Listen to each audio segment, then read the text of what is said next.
So here we have a top-loading double tub washer. The main fault with this machine is that the dryer motor isn't running. Even when I rotate the knob on the operating panel, nothing happens. Along with that, the washer motor is also failing to start. Neither side is working at the moment. Now, I'm going to perform a direct power test on both motors to see if they are still functional. The first step in dismantling is to remove the drive belt from the washer motor pulley.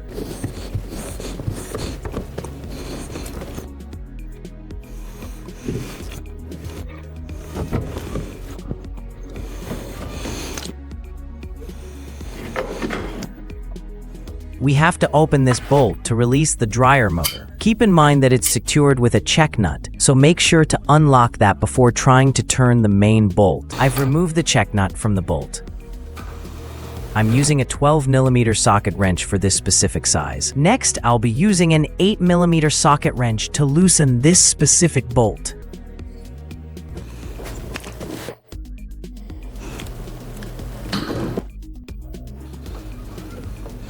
Next, I'll unscrew the bolt until it's fully removed from the assembly.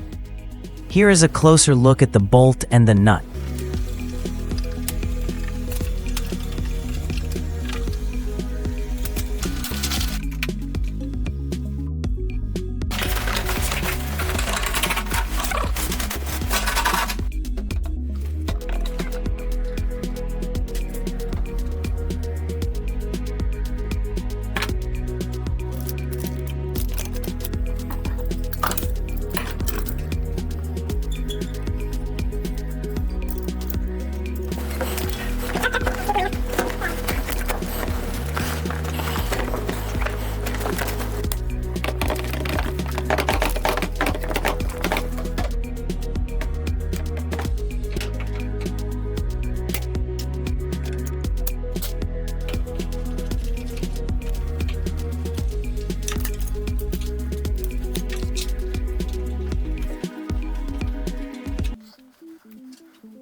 For descaling, I'm using muriatic acid.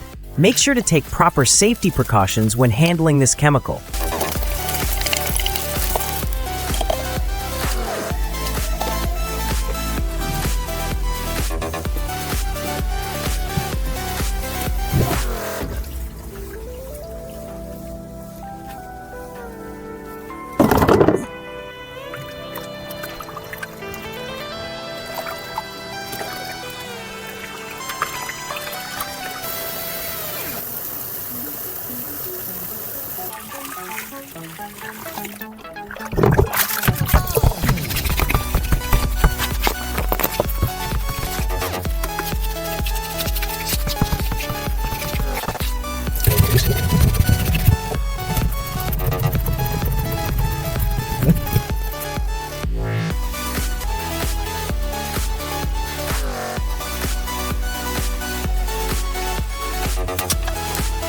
I've removed the old gearbox, and we're going to replace it with this new one. Often, an old gearbox looks perfectly fine and feels smooth when you rotate it by hand, but it can easily fail once it's under a full load. To avoid any future breakdowns and ensure everything runs reliably, we're going ahead with a brand new replacement. Now, looking at the machine's body, you can see this yellow rubber seal that was previously used. However, this new gearbox comes with a new black water seal straight from the factory. This seal is absolutely critical for the installation to prevent leaks. I'm going to tighten everything down properly now. One very important tip: always use long screws to secure this gearbox. If you use screws that are too short, they won't grip enough threads, and the whole system could fail under pressure. We need that extra length for a secure, solid fit. First, we'll just put the screws in loosely across from each other without tightening them all the way. Once every screw is sitting properly in its hole, we'll start the final tightening. The best way is to tighten the bolts in an opposite pattern. First one side, then the one directly across from it, and then do the rest. This keeps everything balanced. Check out this pulley. Unlike the old one, this is super smooth and has zero play. No wobbling means no noise, and a much longer life for the motor. This is why we upgrade. Old dryer bush versus new. I'm swapping this worn-out rubber bush for a new one to ensure a tight seal and smooth spinning. Don't skip this part if you want a silent dryer. Normally, people use standard bond or glue to fit this rubber bush, but today, I'm going to use silicone instead. Silicone is great because it creates a better waterproof seal and handles the vibrations of the dryer much better than regular glue. Now that the silicone is applied, we're going to line up these cuts on the bush with the hole and install it. You have to make sure it snaps right into place. Once it's seated, that silicone will dry and lock everything in, making it completely leak-proof. After we place the bush into the hole, we're going to give it a firm push from the top. Because of those built-in cuts, it needs a little bit of force to snap in properly. Once you hear it or feel it seat firmly, you'll know it's locked in and won't budge. Now, I'm going to apply some silicone to the bottom part of the bush. Normally, you don't really need silicone here to stop leaks, and it won't actually do much for leakage. The real reason I'm doing this is to give the bush a much stronger grip on the body, making sure it stays firmly in place and doesn't vibrate loose. Don't forget the top. The top side of the bush needs extra care, so I'm adding some glue here for a rock-solid fit. This extra step prevents any movement and makes the whole repair much more durable. We have disassembled these vintage motors to diagnose the problem. Mechanically, they spin freely, but they are experiencing intermittent failure. They pass the no-load test perfectly, but under actual working conditions, under load, they lose power and don't function as expected. The manufacturer built these as disposable units. You can see the housing is punched, making it a permanent assembly. This makes it nearly impossible for a normal user to open them up for repairs. However, here in the workshop, we have the tools to open them up. With a bit of work and some fine-tuning, we can actually get these fixed and back in running condition. Even if we get these old motors running again, they usually don't last very long. They are prone to failing again pretty soon after the fix. This leads to customer complaints, which creates a real headache for us. Customers often don't realize that we are just repairing an old, worn-out motor. They simply think we didn't do the job right in the first place. So, for both the dryer and the washing side, we are just going to install brand new motors. This replacement ensures long-term reliability. Once these new motors are in, the machine will function at its best for a very long period. We'll be salvaging the suspension springs from the original dryer motor and mounting them onto the replacement unit.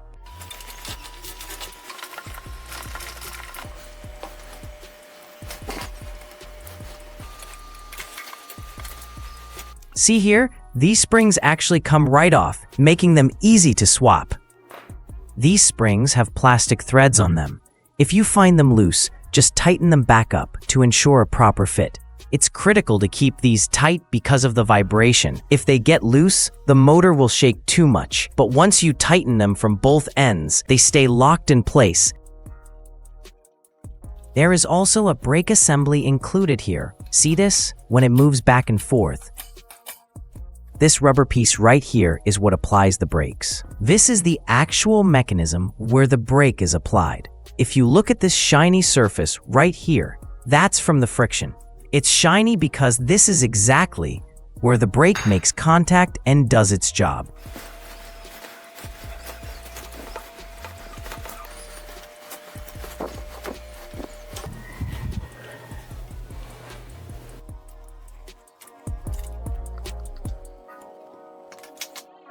This flat section and the screw underneath need to lock into each other.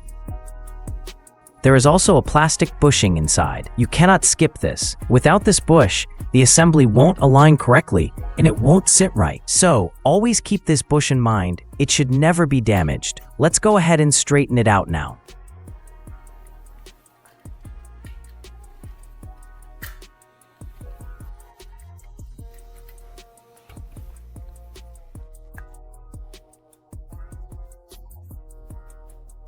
Now look at the brake. The motor is running. And as soon as the brake lifts up like this, it starts spinning freely. Now, let's move on to the washing motor. We need to check the size to make sure it's not too big or too small. You can see this new motor is a bit shorter, while the other one is slightly taller.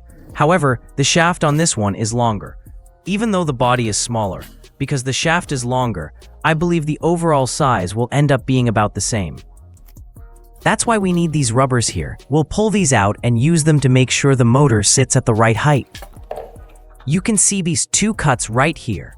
These are designed to lock the spring so it doesn't rotate or slip. I'll tighten it and hook it right into these notches. Look, the bottom ones are seated and the top ones are too. Now, I need to hold it upside down. Once I've aligned all the cuts properly, I'll start putting the screws in.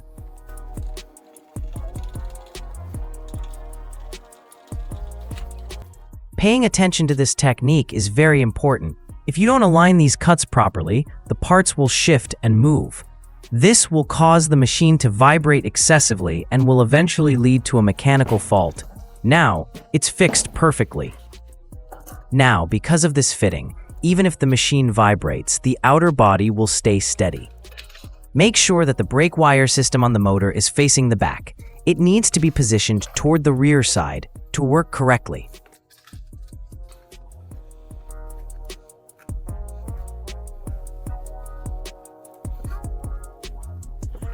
Now that the position is correct, the wire will slide forward and sit perfectly inside. See, it is moved to the back. There are two rubbers here. First, one rubber goes on, then the second one fits over it like this. Once they are seated, it locks into position. The rest of them will be done the same way.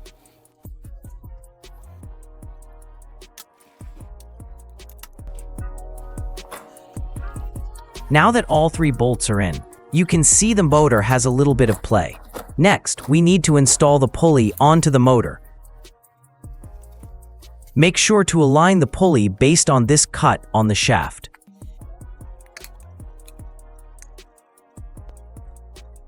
For now, I'll keep the motor pushed forward to get the belt on. Later, if we need more tension, we can push the motor back. This allows us to adjust the belt perfectly, so it sits right and stays tight. Now watch as I secure this cable right here.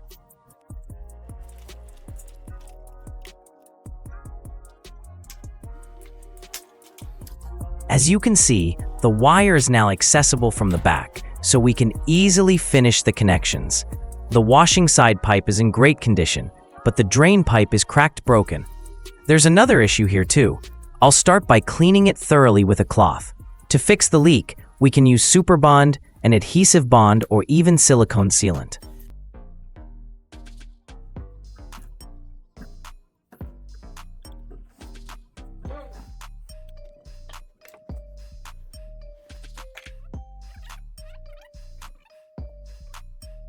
I've cut the damaged part off, and now I'm checking this side. I'll try to fit the pipe in now. Hopefully it fits.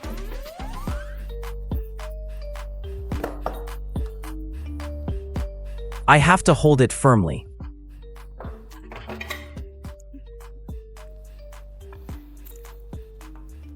But look, the pipe has found its seat and is perfectly in place now.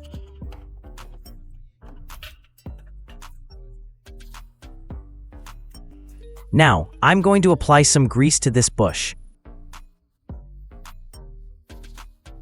Greasing is very important because the bush shouldn't run dry while the machine is spinning. Before we mount the motors, we must insert the spin tub drum. It's much harder to align if the motors are already in place. I'll also grease the shaft thoroughly for smooth operation.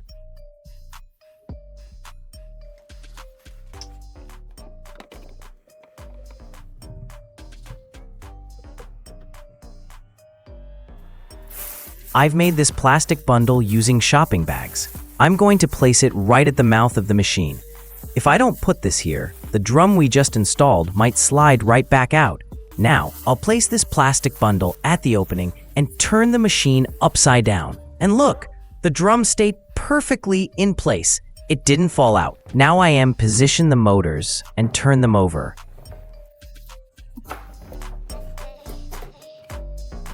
Here are the two drain pipes. I'll just feed them through these base holes now to get them in the right spot.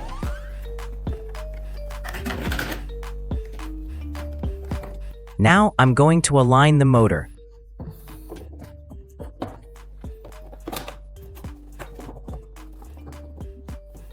With just a little bit of pressure, it will snap into place.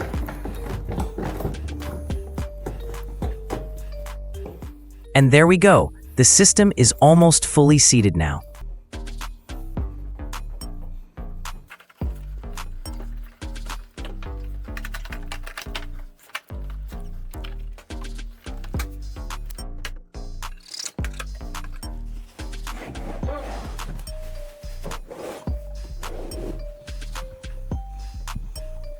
Now we are going to tighten these bolts. I'm using a 10mm wrench to make sure they are nice and tight.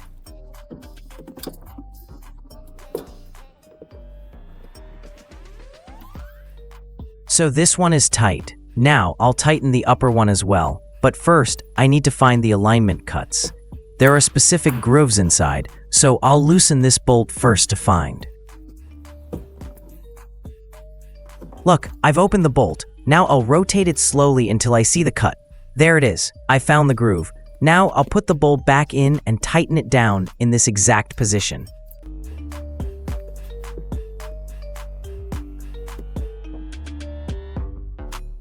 The bolt is now fully tight, but don't forget that there's a check nut on top of it that needs to be tightened as well. I'll be using a number 12 wrench for this. Let me just straighten it up.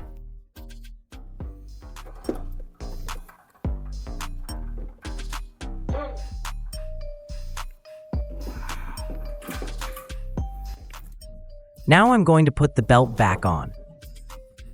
I'll start with the smaller pulley first.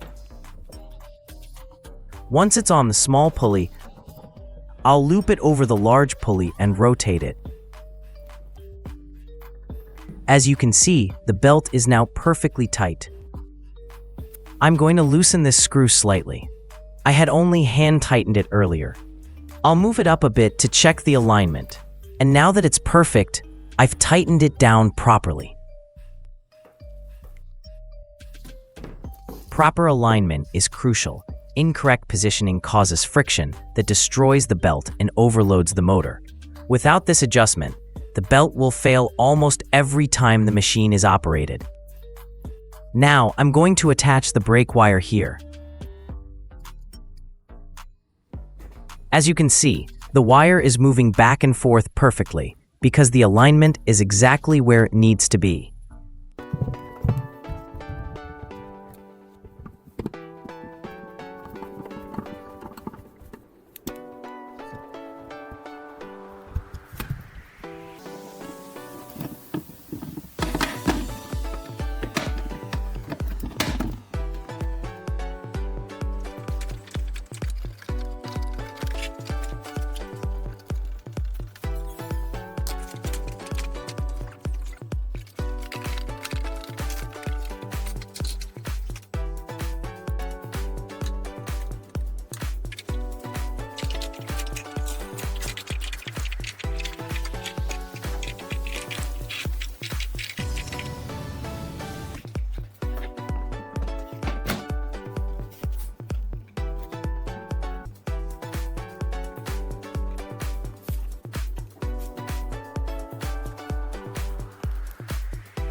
Finally, I'm going to finish up the wiring connections.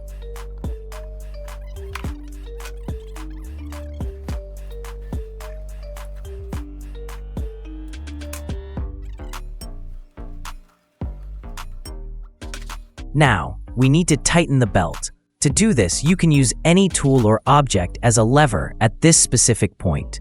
Only then will you be able to get the right tension. As you can see, this wrench fits perfectly here. Now I'm going to apply some pressure to tighten it.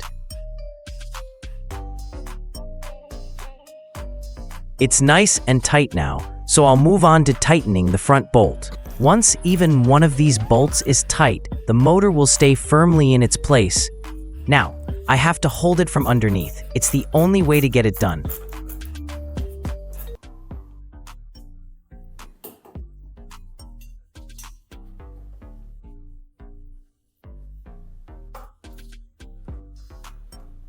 Look, my helper is now supporting the motor from underneath with his hand. I can tighten the bolt properly.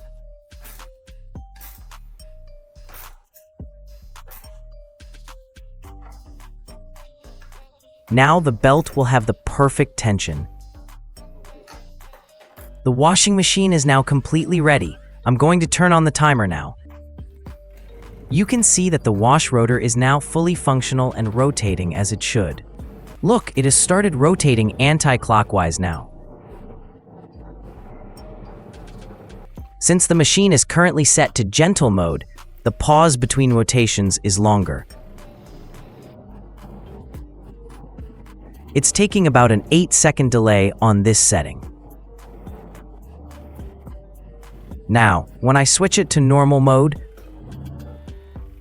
the timing changes. You'll notice the running time is increased, and it now restarts after only a 5-second delay. Now, I'll turn on the spinner as well. Let it pick up some speed first, then I'll show you.